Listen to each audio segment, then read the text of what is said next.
This is MAP4C, Day 10, Lesson 2.1, Area of Composite Figures. This is the first lesson of Unit 2, and it's a bit of a strange one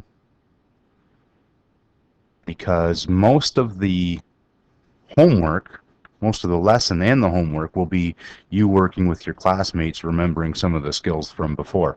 Now, so what I'm going to do is, in this video, I'm going to take up number 1 in the 3-minute review. Number 2 is a fairly large review activity which is done in class. And that's going to take up probably most of today's class. Maybe not half, I'd say. But then, after I take up number 1, I'm going to go to the lesson. Okay? And you could probably do the lesson without the review activity here, but the order should be do the 3-minute review, do the review activity in class, and then do the lesson, which is more video. So I'll let you figure out what you're going to do there.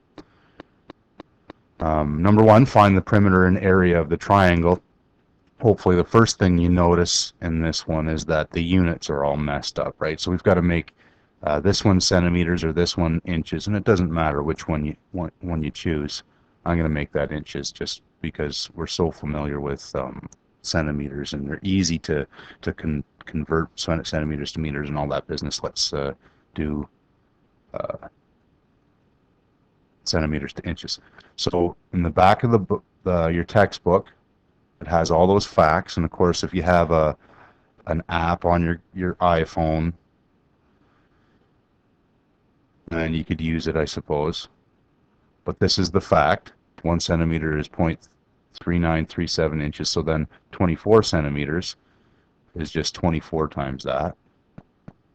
And I can convert then. Oops. Now I get 9.45 inches. So this is 9.45. Perimeter is just the distance around the outside, right? So the way I like thinking of it is you start there and start adding up around the outside. We can see right away we're going to need that side. 8 plus 9.45 plus some unknown value. Well, right angle triangle, use Pythagorean theorem, right?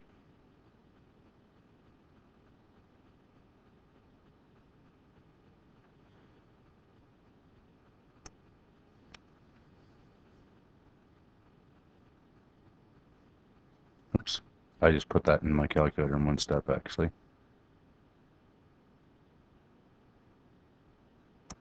And I got 153.3025, square root of both sides. 12.38 about. Step there that I did to both sides was to square root both sides. And so then I can get the perimeter is just these 3 numbers added up around the outside.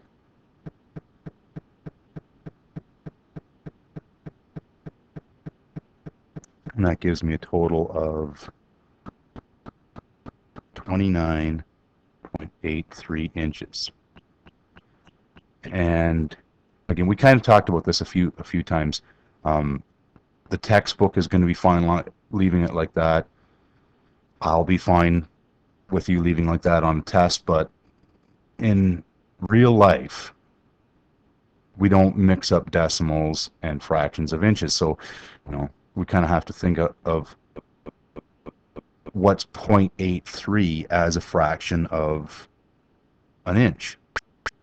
And one way to do this is we could figure out how many eighths or how many sixteenths 0.83 is by multiplying. So if I multiply by 16, I'll find out how many sixteenths it is. And that's about 13. So I could say that that's about 29 and 13 sixteenths of an inch. Okay? And that's kind of like a Mr. Faber friendly measurement. Again, but I'm okay with it like that. This is probably be worth a bonus mark. Now the area of a triangle is base times height divided by 2. And you say, well, I can't remember those formulas. Well, you should. It's just a triangle. You've been doing areas of triangles since you're in grade 6 or 5 or something like that. But that's part of the review activity, is to remember some of these formulas. So um, now we got 3 measurements. We got to figure out what the base and what the height is. If we thought that was the base, notice the height would be here, and we don't have that.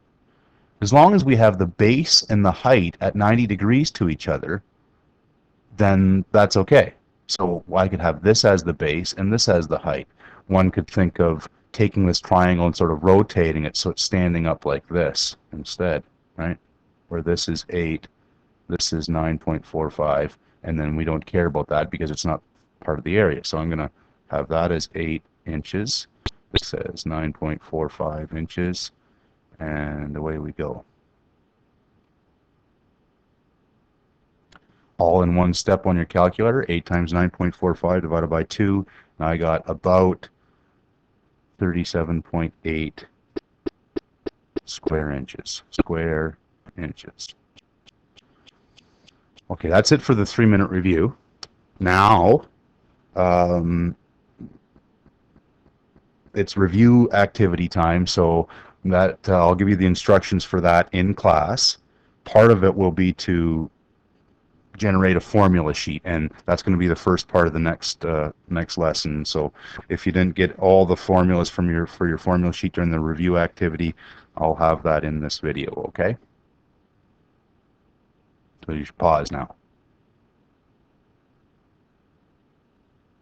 All right, after the reviewed activity, you should have some of the formulas, or all of them. I'm just going to go through this fairly quickly, so you can pause if you need to fix up your formula sheet.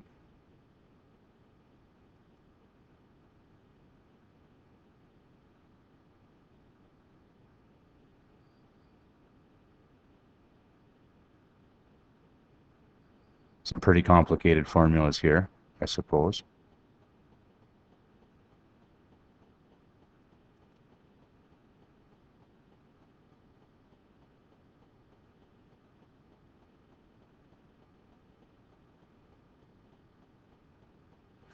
Okay, and then today's lesson,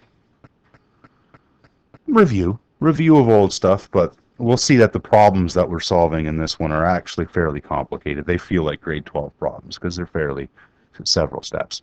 The expectations: calculate areas of composite figures as they arise in real-world applications. So in this one, this is a piece of carpet, and we want to figure out how much it costs. So not only is it not just a regular shape, we've got a cost calculation to put in here too. And I mean, when we have a composite shape, the whole idea is to break it into easy pieces, right? That was part of the review activity, was when you have a composite shape, it says add up the areas, break it into pieces and add up the areas. So in this one, there's several ways you could break it up. And some people probably see it this way, or even this way with 3 shapes, or maybe just break it up. I don't know, you could break it up this way, I guess. 2 triangles there and a big rectangle. I'll show you how I'm going to break it up, just because I like doing as few steps as I possibly can, saving time. What I'm going to do is I'm going to split it up this way and think of this as a trapezoid on top and a rectangle on bottom. Now, it doesn't matter how you break it up. We should still get the same answer. So here we go. Formula for a trapezoid.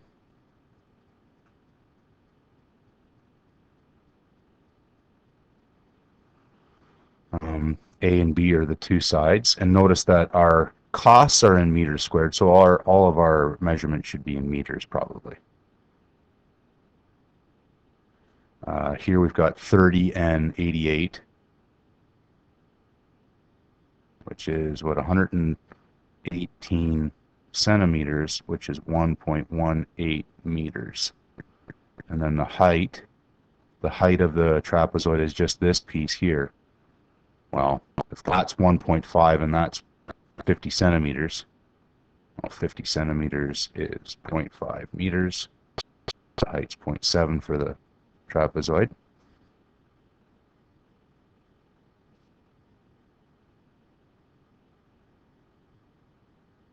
Height's 0.7. And then use your brackets on your calculator. Bracket 1.36 plus 1.18 n bracket times 0.7 divided by 2. And I got 0.889.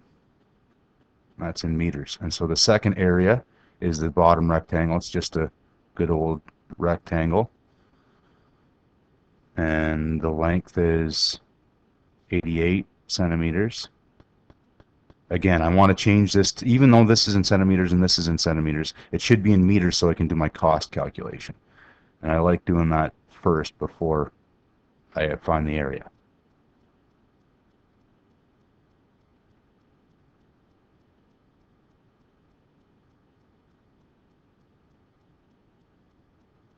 .88 times 0.5, 0.44 meters, and then the total area is these two numbers added up.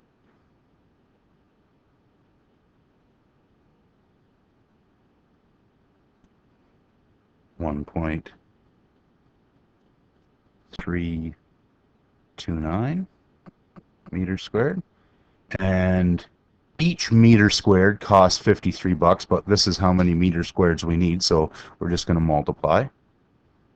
Cost. We got that many meters squared times how much cost per meter, which is around 70 bucks for that piece of carpet, even though, of course, he's not going to get it this exact same right size. He's going to have, he's going to get a rectangular piece and have to cut it out himself. That's the way things work. All right, example 2. Find the area of the machined part. So this might be like a Mr. Collins class sort of thing where we want to, maybe we're painting this with gold or something like that. Who knows? And we want to find the area of this face, this shaded part. Well, how would we describe the shaded part? That's going to be the trapezoid. Trapezoid, subtract the circle, right? So here, trapezoid, the area that we want is the trapezoid, subtract the circle.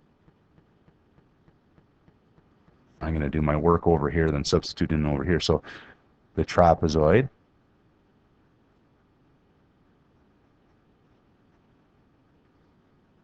and so it's nice to have that formula sheet filled out, isn't it? Yeah. Okay, so A is 45, B 54, H is 38. Substitute into that formula. 45 plus 54 times 38. Bash that into a calculator, and that's in millimeters squared. Not very, this is a small part. And the circle, the radius is, notice that the diameter is 18. So I got to divide by 2 to get the radius. That's 9. And here we should use our pi button on our calculator. I wonder if I got my calculator handy here. So my pi button there, you might have to press inverse or second function or whatever. So pi, and then this is as accurate as the calculator can get. So times 9, and then a squared button. You press equals, and then you get the 254 decimal 5. 254 decimal 5. That's approximate. And then the shaded part is the trapezoid with the circle cut out. Subtract. Oops. Opposite.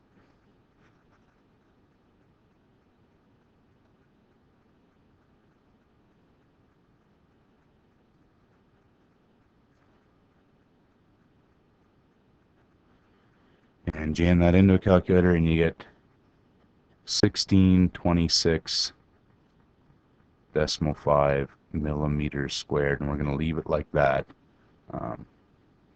because it's just as good being a millimeter squared as it is centimeter squared. So this is just fine. Done.